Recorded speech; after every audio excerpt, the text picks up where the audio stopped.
అందరికీ నమస్కారం. తెలంగాణ రాష్ట్రంలో ఆసరా చేయూత పథకానికి సంబంధించిన 4016 రూపాయలు అలాగే 6016 రూపాయలు లబ్ధిదారులకు ఎప్పుడు అందిస్తారనే సమాచారం ఈ వీడియోలో తెలుసుకుందాం. అలాగే ఆగస్టుకి సంబంధించిన ఆసరా పెన్షన్ నిధులు లబ్ధిదారులకు ఎప్పుడు అందిస్తారనే సమాచారం గురించి కూడా తెలుసుకుందాం.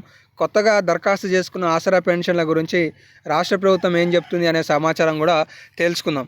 అయితే తెలంగాణ రాష్ట్రంలో కాంగ్రెస్ రాష్ట్ర ప్రభుత్వం కనుక అధికారం చేపడితే వృద్ధులకి అలా అంటే ఇప్పుడు అందిస్తున్న 2016 రూపాయల ఆసరా పెన్షన్ను 4016 రూపాయలుగా చేసి లబ్ధిదారులకు అందిస్తామని చెప్పేసి హామీ ఇచ్చింది. అందులో భాగంగానే ఈరోజు డిసెంబర్ 7వ తారీఖు నాడు అధికారం చేపట్టిన రాష్ట్ర ప్రభుత్వం 9 నెలలు గడుస్తున్న ఇప్పటి వరకు 4016 రూపాయల చేయూత పథకంపై ఎలాంటి ప్రస్తావన తేలేదని చాలామంది ఆందోళన చెందుతున్నారు. అయితే తాజాగా ఉన్న లేటెస్ట్ అప్డేట్స్ ప్రకారం తెలంగాణ రాష్ట్రంలో ఈ 4016 రూపాయల చేయూత పథకం అలాగే వికలాంగులకు అందించే 6016 రూపాయల ఈ పెన్షన్లకి సంబంధించి రాష్ట్ర ప్రభుత్వం ఒక శుభవార్తను వెల్లడించబోతున్నట్టుగా తెలుస్తుంది.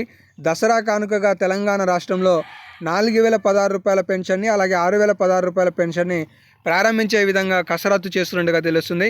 దీనికి సంబంధించి రాష్ట్ర ప్రభుత్వం ఇప్పటికే అధికారులకి ఆదేశాలు జారీ చేసినట్లుగా తెలుస్తుంది. పూర్తి స్థాయిలో నివేదికను ఈ సెప్టెంబర్ మొదటి వారం కల్లా సమర్పించాలని అధికారులకు మంత్రివర్గం ఆదేశాలు జారీ చేసిన సందర్భంగా పూర్తి స్థాయిలో అధికారులు కూడా ఈ జాబితా రూపకల్పన కోసం కసరత్తు చేస్తున్నారనే సమాచారం అయితే తెలుస్తుంది. మొత్తానికి తెలంగాణ రాష్ట్రంలో 4016 రూపాయల ఆసరా పెన్షన్ను పొందే వారి సంఖ్య దాదాపుగా 50 నుండి 60 లక్షలు ఉండొచ్చని రాష్ట్ర ప్రభుత్వం అంచనా వేస్తుంది. ఇందుకోసం ప్రతి నెల 800 కోట్ల వరకు ఖర్చు చేయాల్సి వస్తుందని రాష్ట్ర ప్రభుత్వం ఆలోచన చేస్తున్నట్టుగా తెలుస్తుంది. దీనికోసమే 23,000 కోట్ల రూపాయల బడ్జెట్ ప్రతిపాదనను పంపించినప్పటికీ రాష్ట్ర ప్రభుత్వం మాత్రం 15,000 కోట్ల రూపాయల బడ్జెట్నే కేటాయింపులు కూడా చేయడం జరిగిన సందర్భం మనం చూసుకున్నాం.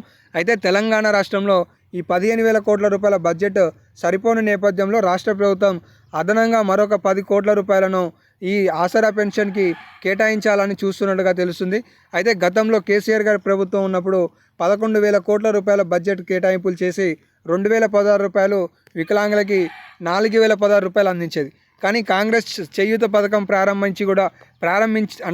ప్రారంభిస్తామని తెలిసి కూడా అదే రీతిలో 4016లకు అలాగే 6016లకి కేవలం 15,000 కోట్లు కేటాయింపు అనేది ఆందోళనకరం కలిగిస్తున్నా కూడా రాష్ట్ర ప్రభుత్వం మాత్రం సెప్టెంబర్ లేదా ఈ అక్టోబర్ నెలలో 4016 రూపాయల ఆసరా చేయూత పథకాన్ని ప్రారంభించి లబ్ధిదారులకు 2025 మార్చిలో అందించాలని భావిస్తున్నట్లుగా సమాచారం అయితే తెలుస్తుంది.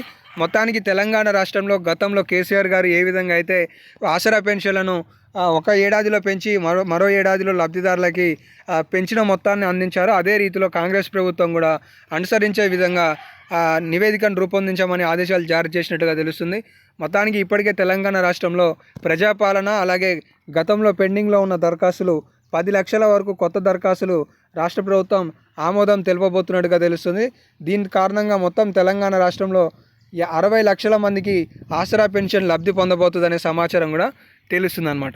మొత్తానికి తెలంగాణ రాష్ట్రంలో కొత్త ఆసరా పెన్షన్లకి సంబంధించి మాత్రం ఇంకా 2 నెలల సమయం బట్టి అవకాశాలు అయితే అవుపిస్తున్నాయి. అలాగే వీళ్ళకి సంబంధించిన ఈ ఆగస్టు నెల ఆసరా పెన్షన్ మాత్రం ఈ నెల 23వ తారీఖు నుండి 31వ తారీఖు వరకు లబ్ధిదారులకి ఇంటి వద్దనే అందించే విధంగా రాష్ట్ర ప్రభుత్వం కసరత్తు చేస్తుందనే సమాచారం కూడా తెలుస్తుంది. అలాగే తెలంగాణ రాష్ట్రంలో మరో పథకం ఇందిరమ్మ ఇండ్లను కూడా మంజూరు చేయాలని రాష్ట్ర ప్రభుత్వం భావిస్తుంది. ఈ లబ్ధిదారుల ఎంపిక విధానానికి సంబంధించి గ్రామ కార్యదర్శులకి పూర్తి బాధ్యతను ఒప్పచెప్పే విధంగా రాష్ట్ర ప్రభుత్వం ఆలోచన చేస్తుంది. అయితే పంచాయతీ ఎన్నికలు ఉన్న సందర్భంగా రాష్ట్ర ప్రభుత్వం ఈ 2 పథకాలు ప్రారంభించిన అనంతరమే పంచాయతీ ఎన్నికలకు వెళ్ళాలని ఆలోచన చేస్తుందనే సమాచారం కూడా వెల్లువెత్తుతుంది. మొత్తానికి తెలంగాణ రాష్ట్రంలో ఆసరా చేయూత పథకానికి సంబంధించి రాష్ట్ర ప్రభుత్వం పూర్తి స్థాయిలో కసరత్తు చేస్తుంది అనేది ఈ సందర్భంగా తెలుసుకోవచ్చు. మొత్తానికి ఇంకా ఏమైనా లేటెస్ట్ అప్డేట్స్ వస్తే తదుపరి వీడియోలలో మనం డిస్కస్ చేసుకునే ప్రయత్నం చేద్దాం. ఇలాంటి లేటెస్ట్ అప్డేట్లు మన ఛానల్ ద్వారా మిస్ కావద్దనుకుంటే సబ్స్క్రైబ్ చేసుకొని ఫాలో అవుతుండండి. ధన్యవాదాలు.